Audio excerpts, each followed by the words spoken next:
Halo Sobat Era Netizen. Anda ada dalam seri hashtag aliran Islam transnasional di Indonesia. Agama Islam merupakan agama yang lahir sekitar abad 6 Masehi dengan ditandai peristiwa kenabian Muhammad di Jazirah Arab. Dalam perkembangannya, mengalami beberapa perpecahan menjadi beberapa aliran yang kemudian dihayati oleh kelompok masyarakat yang mendiami daerah tertentu atau menyebar ke lintas negara. Jika Anda tertarik ingin mengetahui lebih banyak tentang agama ini, baik karena hanya ingin tahu saja atau tertarik juga ingin menghayatinya, ada baiknya Anda juga mempelajari tentang berbagai aliran yang ada dalam agama Islam agar tidak salah paham. Sebagai salah satu negara dengan penduduk dengan penghayat agama Islam terbanyak di dunia, di Indonesia terdapat beberapa aliran agama Islam transnasional. Salah satunya adalah Salafi. Salafiyah yang juga sering disebut Salafi dan Salafisme, adalah gerakan reformasi di dalam Islam Sunni. Nama ini diambil dari anjuran untuk kembali ke pemahaman leluhur, Salaf, 3 generasi awal Muslim yang dianggap mengetahui ajaran Islam yang murni tanpa adanya tambahan dan pengurangan. Generasi-generasi itu termasuk Nabi Islam Muhammad dan para sahabat yang diajarkannya sendiri dan sering disebut generasi sahabat, penerus mereka yang biasa disebut tabi'in, dan penerus dari penerus mereka yang biasa disebut tabi'ut tabi'in. Secara praktis, Salafi berpendapat bahwa umat Islam harus bergantung pada Al-Quran, Sunnah dan Ijma' atau konsensus, kesepakatan para salaf. Salafi memberikan mereka prioritas atas interpretasi agama yang dianggap lebih baru. Gerakan ini bertujuan untuk memperbarui kehidupan Muslim dan ia telah memberikan pengaruh besar pada banyak pemikir dan gerakan Muslim di seluruh dunia Islam. Sejak awal, Salafisme telah berkembang melalui upaya berbagai reformis Islam, yang kegiatannya tersebar di berbagai wilayah. Istilah Salafi dibuat oleh Ibnu Taimiyah pada abad ke-8 Hijriah, dan Muhammad bin Abdul Wahhab menghidupkan kembali istilah ini di wilayah Najd pada abad ke-12 yang menjadikan Salafi sebagai sebuah gerakan reformasi yang didirikan oleh salah satu perwakilan paling terkemuka di era modern. Doktrin Salafi didasarkan pada pandangan untuk kembali ke ajaran yang dipahami pada tahun-tahun awal kemunculan agama Islam untuk menjadi petunjuk utama bagaimana Muslim kontemporer harus mempraktikkan iman mereka. Salafi menolak inovasi agama atau bid'ah dan mendukung penerapan syariat atau hukum Islam. Dalam pendekatannya terhadap politik, gerakan ini kadang-kadang dibagi oleh akademisi dan jurnalis barat menjadi 3 kategori yaitu, kelompok terbesar pertama adalah kaum Puritan atau pendiam yang menghindari politik. Kelompok terbesar kedua adalah para aktivis yang mempertahankan keterlibatan reguler dalam politik, dan kelompok ketiga adalah para jihadis yang membentuk minoritas dan menganjurkan perjuangan bersenjata untuk memulihkan gerakan Islam awal. Dalam masalah hukum, Muslim Salafi terbagi antara mereka yang menolak kepatuhan yang ketat atau taklid terhadap keempat mazhab hukum Sunni, terutama para ulama Saudi yang tidak mengikuti mazhab tertentu, dan lainnya yang tetap setia pada ijtihad 4 mazhab tersebut. Di masa kini, Salafisme mengacu pada sekelompok gerakan pembaruan dan reformasi Sunni yang berbeda dan tetap menjadi tren signifikan dalam pemikiran Islam selama lebih dari 1 abad. Salafiyah kontemporer terbentuk sebagai gerakan revivalis di seluruh dunia Muslim selama akhir abad ke-19 dalam konteks imperialisme Eropa.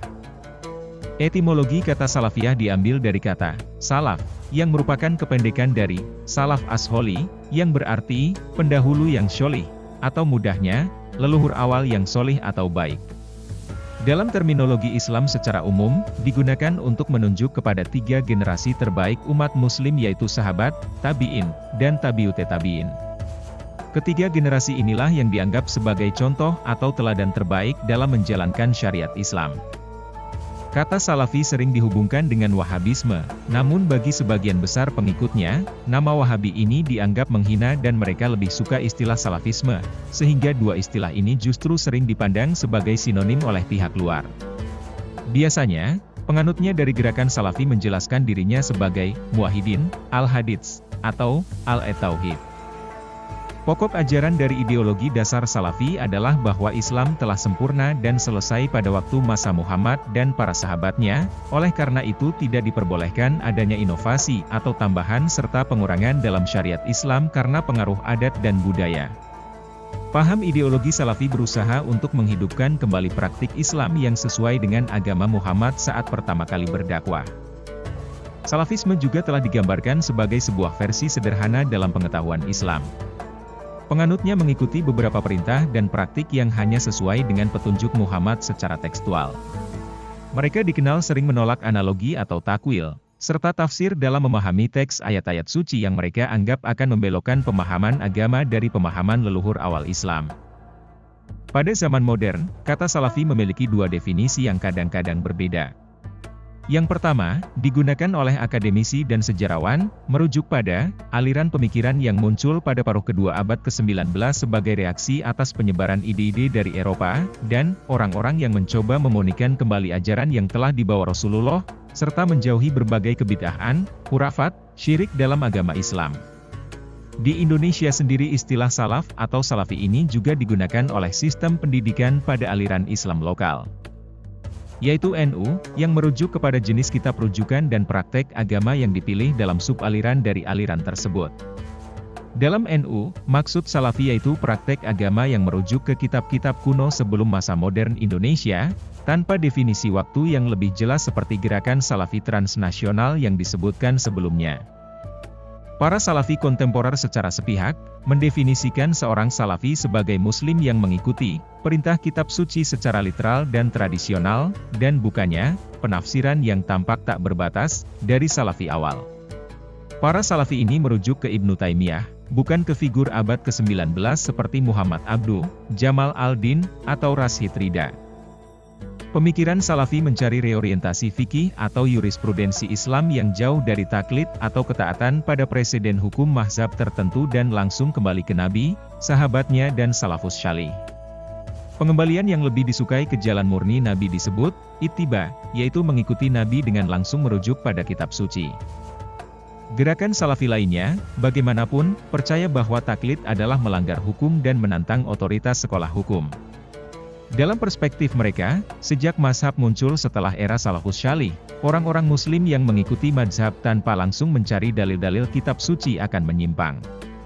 Ini termasuk ulama gerakan Ahlul Hadits, Muhammad Nashiruddin Al-Albani, Muhammad Ayat Al-Sindi, Ibnu Amir Al-Anani, Al-Syawani, dan yang lainnya, yang sama sekali mengutuk taklid atau peniruan, menolak otoritas mazhab, dan mewajibkan umat Islam untuk mencari fatwa-fatwa yang dikeluarkan oleh para ulama yang hanya berdasarkan Al-Quran dan hadis, tanpa melibatkan perantara.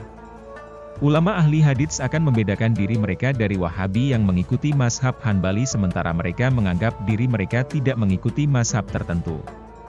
Di era kontemporer, Albani dan murid-muridnya, khususnya, akan langsung mengkritik Wahabi dalam masalah taklid oleh karena afinitas mereka terhadap mazhab Hanbali dan menyerukan regenerasi Wahabisme yang dimurnikan dari unsur-unsur yang bertentangan dengan doktrin salaf. Ulama salafi lainnya seperti Rashid Ridha mengikuti jalan tengah, mengizinkan orang awam untuk melakukan taklid hanya jika diperlukan, mewajibkan dia untuk melakukan ittiba ketika bukti-bukti kitab suci diketahui olehnya. Metodologi hukum mereka menolak keberpihakan pada risalah mazhab tertentu manapun, dan mengacu pada kitab-kitab semua mazhab. Mengikuti Ibnu Taimiyah dan Ibnul Qayyim, para ulama ini menerima warisan sastra yang kaya dari fikih Sunni dan menganggap literatur dari 4 mazhab Sunni sebagai sumber yang bermanfaat untuk mengeluarkan keputusan untuk era kontemporer. Di ujung spektrum, beberapa salafi berpendapat bahwa berpegang pada taklid adalah tindakan syirik atau politeisme. Salafi kontemporer umumnya membuang praktik mengikuti aturan mapan dari setiap mazhab tertentu, mengutuk prinsip taklid atau peniruan buta sebagai bid'ah atau inovasi agama dan secara signifikan dipengaruhi oleh prinsip-prinsip hukum mazhab, yang secara historis terkait dengan doktrin anti-mazhab yang menentang kanonisasi mazhab hukum. Kecaman ulama zahir awal Ibnu Hazm terhadap taklid dan seruan untuk membebaskan diri dari sistem penafsiran dari berbagai aliran yang dikanonisasi dengan mendukung fikih yang langsung didasarkan pada Quran dan hadits, telah memberikan dampak besar pada gerakan salafiyah. Legalisme salafi paling sering ditandai dengan keberangkatannya dari aturan mapan atau mu'tamad dari 4 mazhab Sunni, serta sering menyelaraskan dengan pandangan zahir yang disebutkan oleh Ibnu Hazm dalam ringkasan hukumnya Al-Muhallah. Menurut Barak, Salafiyah telah dikaitkan dengan pendekatan Islam yang literalis, ketat dan puritan di beberapa bagian akademisi Barat. Beberapa pengamat dan analis barat cenderung menyamakan gerakan ini dengan jihadisme Salafi, yang merupakan sebuah ideologi hibrida yang mendukung serangan kekerasan terhadap mereka yang dianggap musuh Islam, termasuk Salafi pada kelompok lainnya yang berbeda pendapat atau aliran, sebagai ekspresi Islam yang sah. Pejabat pemerintah Jerman telah menuduh Salafisme memiliki hubungan yang kuat dengan terorisme tetapi kemudian mengklarifikasi bahwa tidak semua Salafi adalah teroris. Pernyataan pejabat pemerintah Jerman yang mengkritik Salafisme disiarkan oleh Deutsche Welle selama April 2012. Menurut ilmuwan politik Jerman Thorsten Gerald Schneiders, meskipun Salafi mengklaim untuk membangun kembali nilai-nilai Islam dan membela budaya Islam, beberapa anggota gerakan menafsirkannya dengan cara yang tidak sesuai dengan tradisi Islam dan menganggap unsur-unsur tertentu dari budaya Muslim seperti puisi, sastra, nyanyian, filsafat, DLL sebagai karya setan.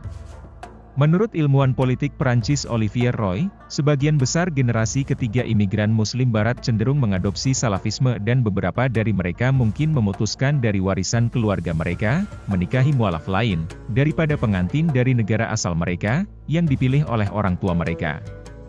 Namun menurut Mark Sageman, bagian dari gerakan Salafi terkait dengan beberapa kelompok teroris di seluruh dunia, seperti Al-Qaeda. Menurut analis lain, Salafi pada dasarnya tidak politis. Salafi dapat menunjukkan segala macam hubungan yang beragam dengan negara tergantung pada lingkungan, seperti populasi umum di mana mereka berasal. Mereka tidak menunjukkan kecenderungan yang dapat dibuktikan terhadap kekerasan sebagai kelompok monolitik. Salafi yang terlibat dalam partisipasi politik atau pemberontakan bersenjata, melakukannya sebagai bagian dari payung proyek politik yang lebih luas. Menurut Roel Meijer, Asosiasi Barat Salafisme dengan kekerasan berasal dari tulisan-tulisan melalui prisma studi keamanan yang dilakukan pada awal 2000-an dan dari penggambaran orientalis populer yang menyamakan revivalis Islam dengan kekerasan selama era kolonial. Di Indonesia sendiri penganut atau simpatisan Salafi terlihat dalam beberapa kasus, mengalami beberapa konfrontasi dengan kelompok Islam atau kelompok spiritual lainnya.